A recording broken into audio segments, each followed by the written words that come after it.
안녕하십니까.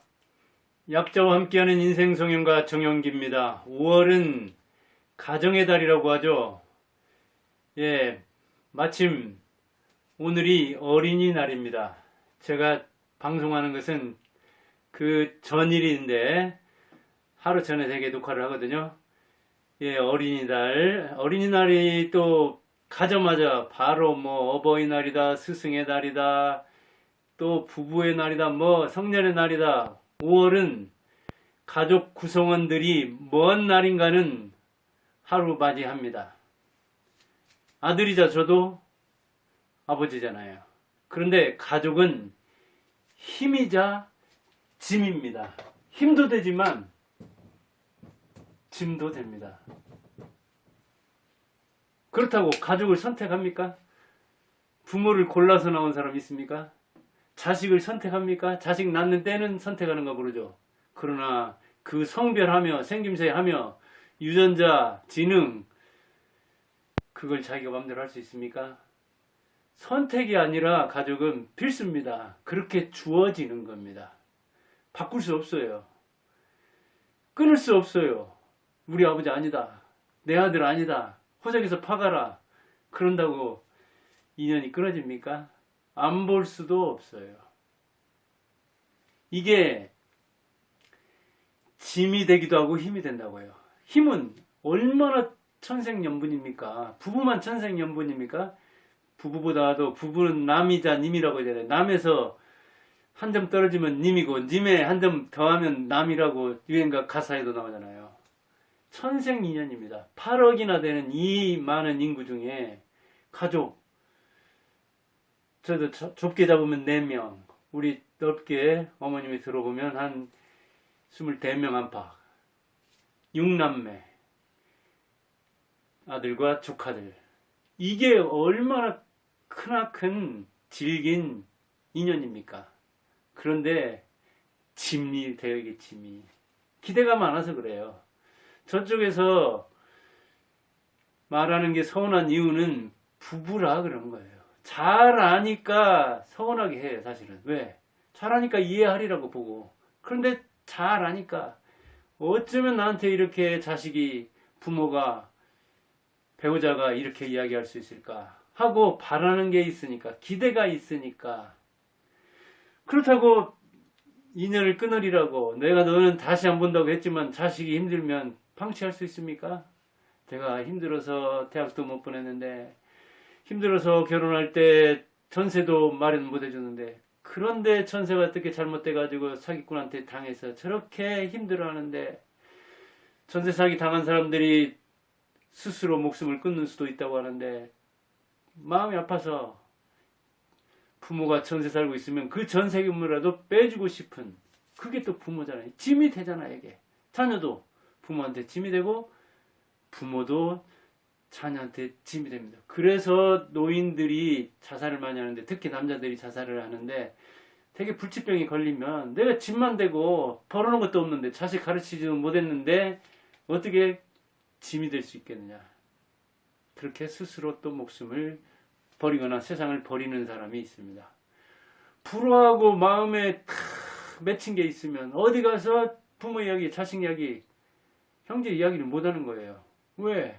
가와만사성이라고 집에서 화목해야 되는데 집이 화목하지 못하고, 수신제가 지국평천하, 수신, 내 몸을 닦았으면 제가를 해야 되는데, 집을 가지런하게 해야 되는데, 집을 정리를 해야 되는데, 그것도 안 된 사람이 어디 가서 뭐 교육자라고 하고 어디서 뭐 다스린다고 하고 나를 따르라 하고 군인들에게 통솔할 수 있겠습니까? 그게 바로 자기 가슴을 찌르잖아요. 불화하면 가족과. 그래서 짐이자 힘이라고 해요. 근데 알고 보면 가정은 중환자입니다. 갈등이 매우 심각합니다. 심지어는 살인사건의 3분의 1 정도가 가족 내에서 일어난다고 합니다. 제가 전주 사는데 얼마 전에 들으니까 가정의 달, 이 5월을 며칠 앞뒀던가, 일주일도 안 됐을 겁니다.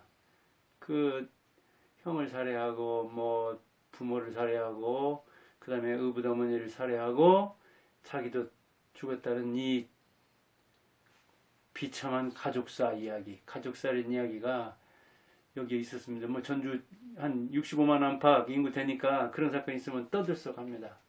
신문에서도 보고 전국 신문에도 나오고 그 어느 초등학교에서 뭐 이렇게 사건이 일어났다고 하고 그 가해 혐의자는 저수지에서 빠져 죽었다고 하는데 이게 가정의 어떤 단면, 가정에는 가족들끼리 또 다른 가족이 흡혈귀처럼 이렇게 피를 빨아먹는 그런 관계, 이 악성 관계, 이 악질 관계를 가정이라는 그 인연을 깰 수 없기 때문에 계속 이어가는 사람들이 많아서 대개 그런 감정 때문에, 금전 때문에, 상속 때문에, 어릴 때 그런 어떤 그 트라우마, 상처 때문에 이런저런 상을 안고 가는 사람들이, 갈등을 안고 가는 사람들이 무척 많죠. 그래서 내 안에 또 다른 내 아이가 있다 그러잖아요. 내 안에 아픈 아이. 즉, 어릴 때 제대로 애착을 형성 못하고 제대로 보호를 부모에게 받지 못한 사람이 그 부모에게 갖는 감정이 나쁠 때는 자기가 부모가 되고 싶지 않은, 즉 결혼을 해도 자녀를 안 낳는다거나 아니면 결혼을 안 하는 비혼, 그것을 선택해서 내가 우리 부모한테 이러한 것을 받았는데 내가 더 좋은 부모가 될 자신이 없다고 해서 아예 가정을 안 꾸리는 수도 있고 그러잖아요. 이게 그래서 힘든 겁니다. 가정이 중환자실이 있는가 하면은 가정이 지상낙원도 있죠. 화목하게 살 때, 웃음꽃이 필 때, 그럴 때는 지상낙원이죠. 그러나 갈등이 심각하고 형제들끼리 반목하고 그러면 중환자실이죠. 그 가정은 집에 들어가면 낙이 없는 거예요. 서로 밖으로 떠돌게 되고 집에 들어오면 남남처럼 스마트폰만 만지고 각자 방에 들어가서 노 터치, 나를 제발 내버려둬라, 가만히 있게 혼자 있게 놔달라, 이렇게 나오는 거죠. 저도 뭐 6남매 있고 이제 아버지는 한 20여 년 전에 돌아가시고 어머님은 80대 중반, 80 넘은데 가정의 달을 어떻게 보내는가? 우리 집안 뭐 아주 평범한 집안입니다.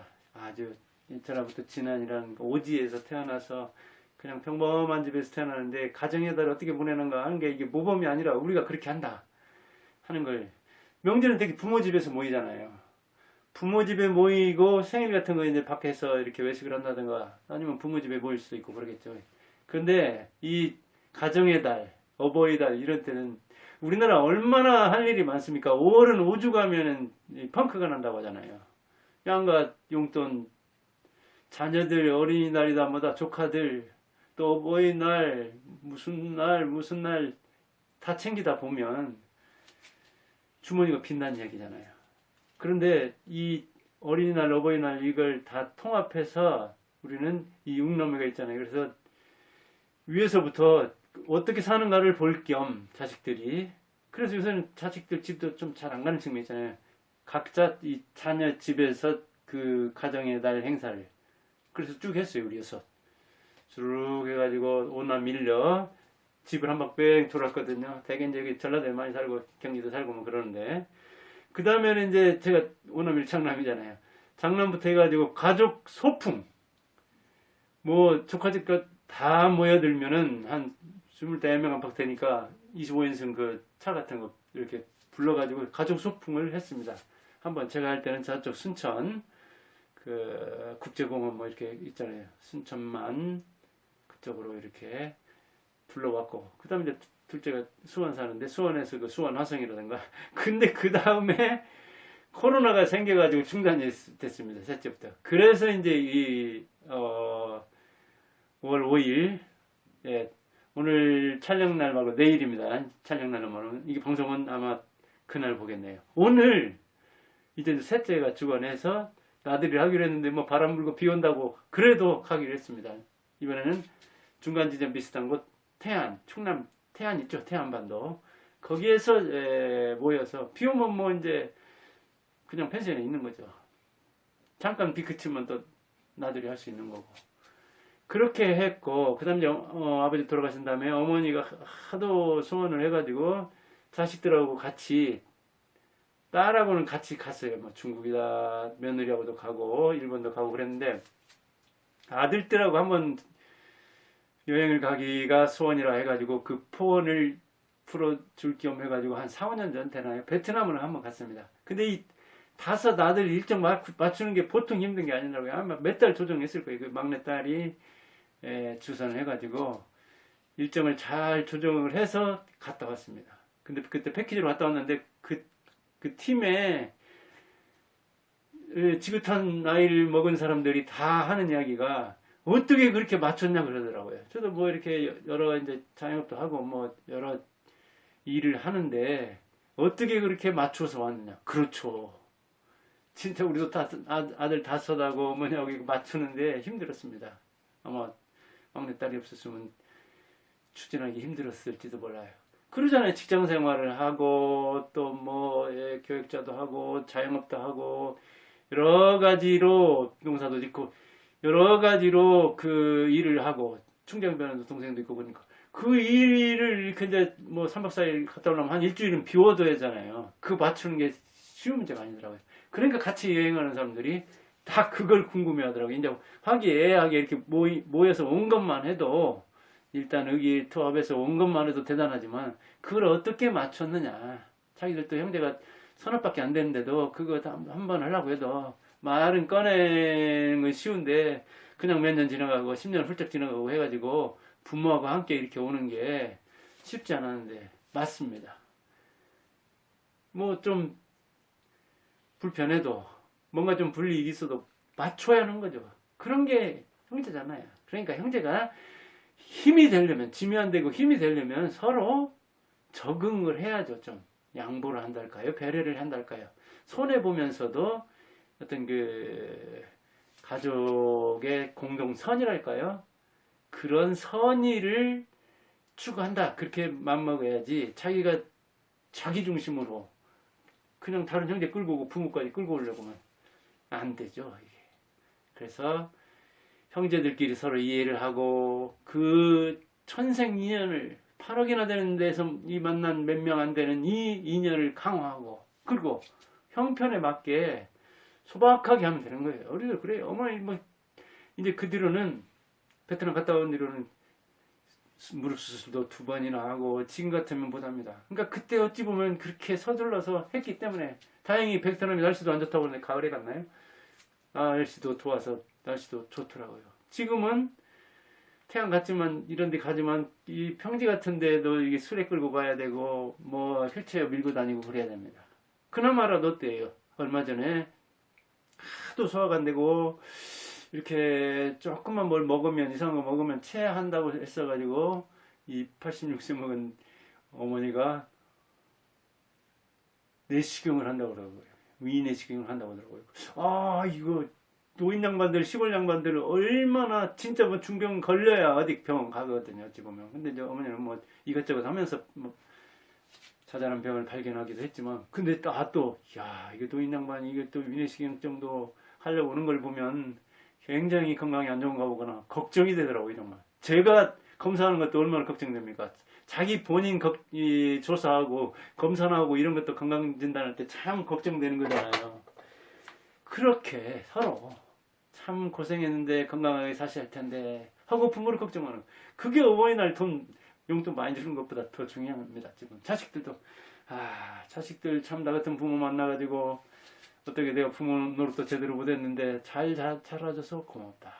서로 형제들끼리도 가족들끼리도 이렇게 서로 이해를 하려고 한다면 이 인연을 어떻게 멋있게 끌어갈까 생각한다면 싸울 일이 훨씬 줄어들죠. 왜 싸웁니까? 싸우기는 사랑할 날도 부족한데.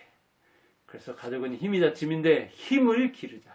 그러려면 좀 양보도 하고 내가 솔선하고 좀 손해보고 그래서 어려운 형제들이 있으면 좀 돈 벌어서 가족한테도 못 쓰는 사람이 어떻게 바깥에다 기부하겠습니까? 우선 자기 가족 돌본 다음에 밖으로 나가도 되는 거잖아요. 그래서 가족 돌보고 사회에 환원하고 그러면 좋기야 얼마나 좋습니까? 그럴 정도로 많이 벌고 예, 좋게 쓰기 바랍니다. 가족의 힘이 되는 여러분이 되기 바랍니다. 감사합니다.